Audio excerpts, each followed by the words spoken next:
Hi there Guardians, welcome back to the channel. Today we are going to begin a new mini-series where we look at builds that are essentially your Grandmaster toolbox. By which I mean the builds that you can always turn to when you're facing the toughest content in the game. How can you survive, support your team and output huge damage where needed? So before we really jump into the series, I'd first like to just thank everyone for all their time, support and feedback. In the last couple of days the channel's just gone past 500 subscribers for the first time ever. We've seen the very first 5,000 view video, and hot on its heels was the very first 10,000 view video. Now I know those numbers might sound small to some channels, but to me that's a really big deal, so genuinely from the bottom of my heart, thank you very much. And if you are new here and you're just getting into your Destiny 2 builds, hit that little subscribe button and the bell, because there's going to be plenty more coming. But now, let's get to the point we're all here for. On with the build. So for this first installment, we're going to begin with a classic. The Stasis Warlock, utilising the Osmiomancy gloves. So let's jump right into it and take a look at the Osmiomancy gloves. And their exotic perk is the Fervid Cold Snap, which means we gain an additional Cold Snap grenade. It recharges quicker on direct impact, and the seekers spawned from the Cold Snap grenade will travel further. However, we don't really care about the Cold Snap grenade. And the reason for this will become apparent as soon as we look at our subclass setup. So let's head there now. First of all, for our abilities, we want the Healing Rift. As this build is aimed for GM content, we really want as much healing as we can get. For our grenade, we need to take the Cold Snap grenade, as this is what triggers the Osmiomancy gloves. For our aspects, first and foremost, and this is at the centre of the build, we want the Bleak Watcher aspect, which allows us to hold our grenade and convert it into a stasis turret. And these little beauties are amazing. We can lock down whole areas just with this. For our second aspect, it is a bit of a toss-up between Ice Flare Bolts and Glacial Harvest. Personally, I would always recommend the Ice Flare Bolts, as the little seeker that's spawned by shattering a frozen target will track off, finding other enemies and freeze them, and this chains 2 additional times. For our fragments, we're going to take a Whisper of Durance, which extends the slow effects that we apply to targets, boosting the effectiveness of our Bleak Watcher. We're going to take a Whisper of Shard, so every time we shatter a stasis crystal, we boost our grenade recharge rate. A Whisper of Torment, so when we get damaged, and we're always going to get damaged, it also gives us grenade energy, meaning we have our Bleak Watcher up far more frequently. And because we're aiming for GM content, a Whisper of Chains, so while we're near frozen targets or stasis crystals, we will take reduced damage from targets. The goal here is to have our Bleak Watcher available to us as much as possible, while also enhancing its abilities by extending the duration of its effects. Remember also, Stasis Slow effects will stun Overload champions and Shatter effects will stun Unstoppables, so we intrinsically have 2 champion types covered just from our subclass. When you're selecting your armour, no surprises here, your top priority is, as it always will be, Resilience. Aim for 100 to give yourself that 30% damage reduction from all sources. But a very close second on our priority list here is Discipline. We want our grenade cooldown as short as possible. Third priority is Recovery, as we want to try and stay alive as much as possible, and getting our shields back is going to help. The other 3 stats are all nice to haves. Just keep them all above 30 so you don't suffer any cooldown penalties. Looking next to our seasonal artifacts, it's worth just pointing out that although the Season 23 artifact has some fantastic perks in here that allow us to really take this build to the next level, none of these are actually key to the build, and I've been using this build pretty much constantly since the Osmiomancy gloves first came out. But with that said, let's look at the perks from Season 23, and we'll begin by saying take whichever champion mods you find applicable for the content that you are undertaking. Then the perks proper. We want Flame, Fibre and Freeze from the top row, which allows us access to the Solar Stasis Siphon mod. We want the Flint Striker, so rapid solar weapon precision hits and weapon final blows will grant us Radiance. We want Kindling Trigger, so Radiant causes solar weapons to apply Scorch to unscorched targets. Torch, so while we are Radiant, we deal increased weapon damage to combatants that are affected by Strand and Stasis. Remember, everything is going to be affected by the slow debuff thanks to our Bleak Watcher, so while we're Radiant, we're dealing an additional 5% damage to any of these targets. Next we want Pillar of Ice, so if we defeat an encased combatant it will spawn stasis crystals. Translation, if it's completely frozen and we kill it, we generate the stasis crystals, which means we take reduced damage thanks to Whisper of Chains.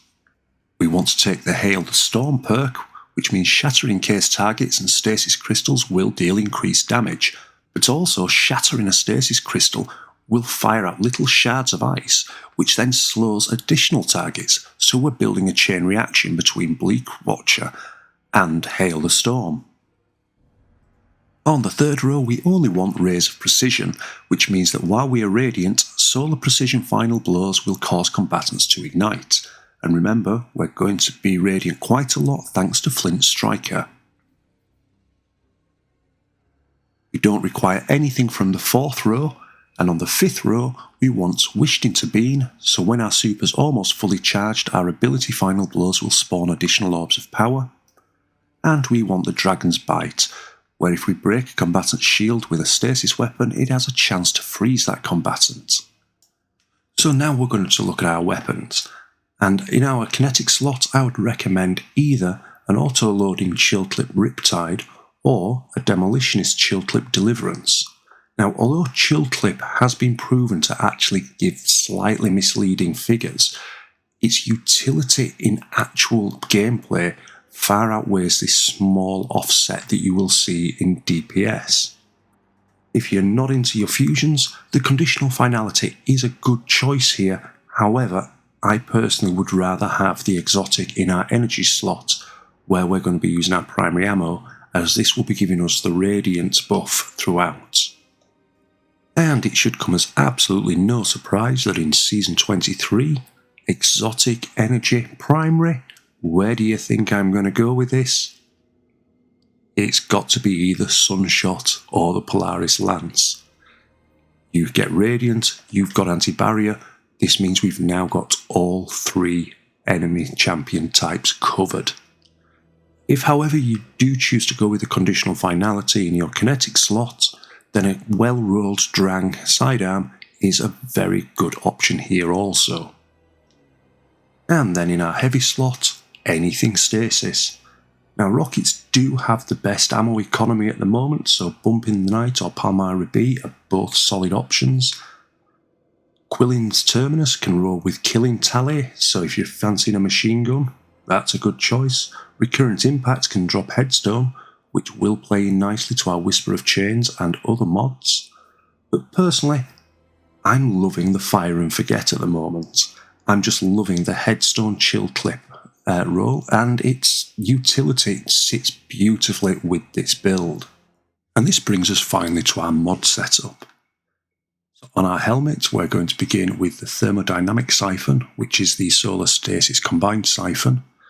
So rapid solar final blows or rapid stasis weapon final blows will each create orbs of power.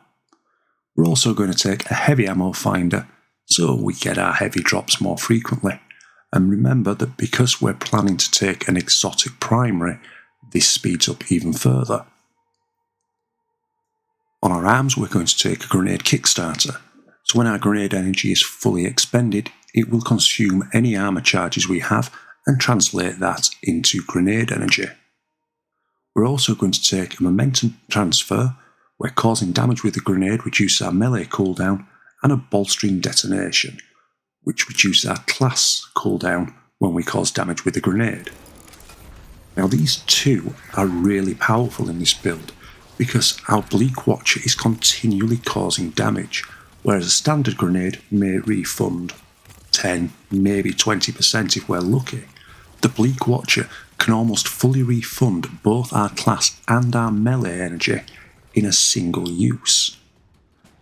On our chest we're going to take the Charged Up mod, which increases the maximum number of stacks of armour charge we can carry from 3 to 4. Combining this with Kickstarter means consuming 4 armour charges will refund a third of our grenade energy in one shot. In addition to Charged Up, select whichever damage resistance mods are best suited for the activity you're going to be undertaking.